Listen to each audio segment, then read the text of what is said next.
Hi everyone, this is the Law Raven.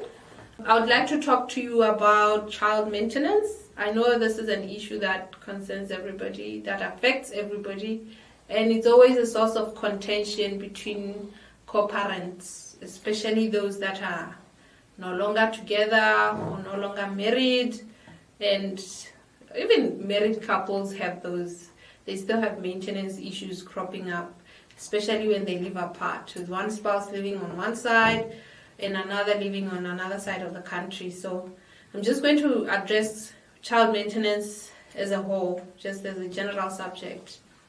We have partners or parents who refuse to participate in the upbringing of their children, who refuse to participate in the day-to-day costs of raising a child.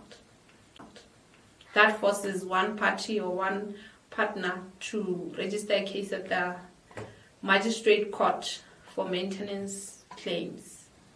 So as a parent who, as a complainant, let me just refer to both parties as the complainant and the respondent being the party accused of being irresponsible, and the complainant is the party who has been burdened with the costs of raising a child. So as a complainant, you make sure you file your claim at the nearest magistrate court. I always respond to your inboxes, and my first instruction is go to the nearest magistrate court to register your maintenance claim. Go there, and when you get to the magistrate court, have a figure of how much you expect the other party to contribute towards the well-being of the child. No one child is raised at the same cost. So make sure your demand for this contribution is within reason, it's reasonable. That's the key word for all maintenance claim. So before you even file your claim at the magistrate court, calculate the cost, calculate how much you'd like to claim from the other party. And by so saying, ensure that you have an appreciation of what the other party does for a living, how much they get paid on a monthly basis. Such things help you weigh exactly how much you can expect the other party to pay. Because the key word to all maintenance claims is reasonableness. Is your request for so much money reasonable? Can you expect the father of your child, who may be working as a security guard somewhere, to fork out 2,000 pula maintenance for a child when their earning capacity is 1.5 per month? So these are things that you also have to consider within reason as to how much you expect the other party to responsibly contribute to the well-being of the child. Of course, as a parent, you may want to ensure your child gets the best education, which may be beyond your budget or the other party's budget, which forces you now to consider calculating a reasonable cost of maintenance for your child. Ask them to contribute, even if they are to contribute half of the monthly expenses. There's food, there's seasonal clothing. Seasonal, we mean summer, autumn, winter, maybe spring, or just summer and winter. It just depends on the intervals. But seasonally, parents are expected to buy clothes for their children as seasons change. And then food, that's a monthly expense. Parents should be, the other parent, the non-custodian parent, should contribute a certain fee, a certain amount towards electricity bill, towards food, towards toiletries for the child.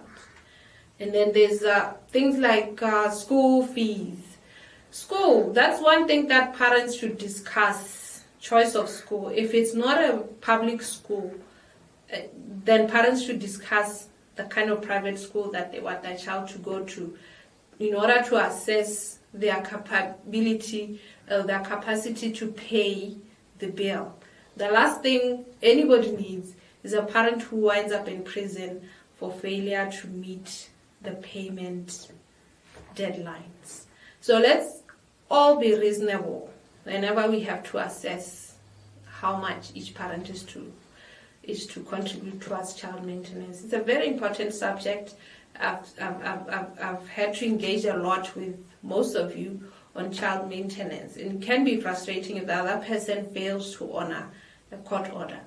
I have provided a document. There's a link. I'll provide the link on this video for what to do when the other party or the respondent has failed to honor the terms of a court order, which stipulates how much they should be paying per month.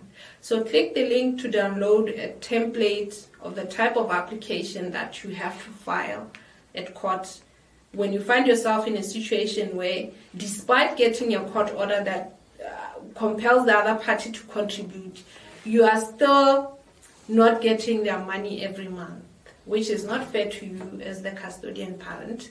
So consider such things, but the one thing that I want you to remember as you part is be reasonable. That's what any judicial officer who is going to have to listen to the both of you is trying to do. Find a reasonable figure that works both for you as a custodian parent and for the non-custodian parent. Within reason, your best friend might actually afford to do more for their child because of their occupation. You may not be able to afford the very same thing because of your occupation. It doesn't make you any less of a parent or a responsible parent, but it does mean you make choices based on how much you are able to afford. So do the same even when dealing with the respondent who is not meeting the payment obligations.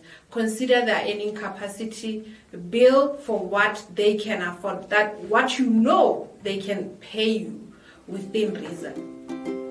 Thanks for watching. Let's chat in the